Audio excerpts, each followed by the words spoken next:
Hey y'all. As you know, I'm doing the James Challenge. I'm reading the book of James, attempting to read it once a day, every day, at least for the rest of this month. And, wow.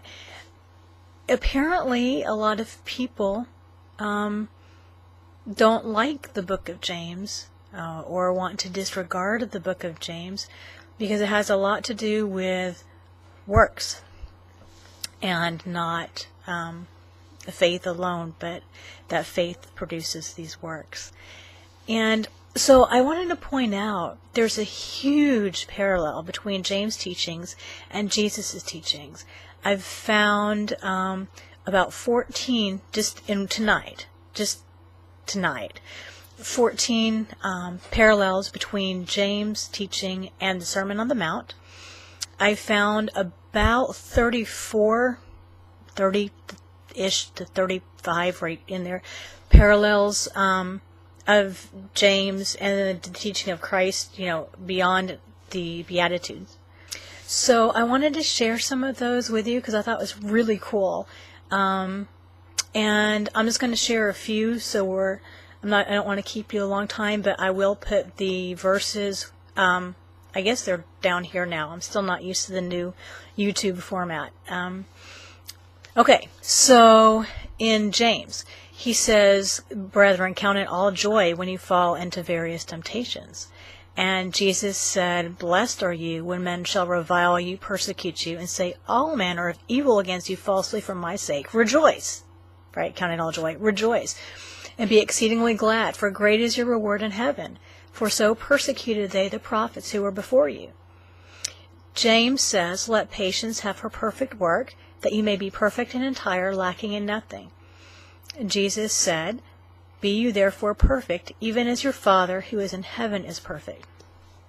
James said, "If any of you lacks wisdom, let him ask of God, who gives to all men liberally and reproaches not, and it shall be given him."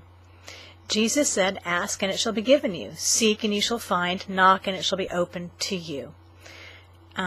James said, "Every good and perfect gift is from above and comes down from the Father of lights, in whom there's no variableness or shadow of turning." Jesus said, "If you, being evil, know how to give good gifts to your children, how much more shall your Father, which is in heaven, give good things to them that ask him?"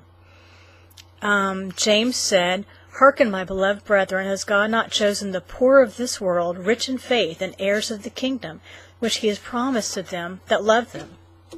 Jesus said, "Blessed are the poor in spirit, for theirs is the kingdom of heaven." James said, "For whoever shall keep the whole law, yet offend in one point, is guilty of all."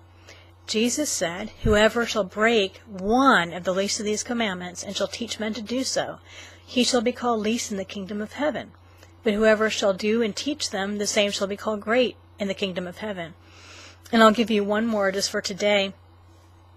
James says, "Does a fountain send forth at the same place sweet water and bitter? Can the fig tree, my brethren, bear olive berries, either a vine figs? So no fountain can both yield salt water and fresh." Jesus said, "Ye shall know them by their fruits. Do men gather grapes of thorns or figs of thistles? Even so, every good tree brings forth good fruit, but a corrupt tree brings forth evil fruit. A good tree cannot bring forth evil fruit, and neither can a corrupt tree bring forth good fruit." There's more that I'll put down here.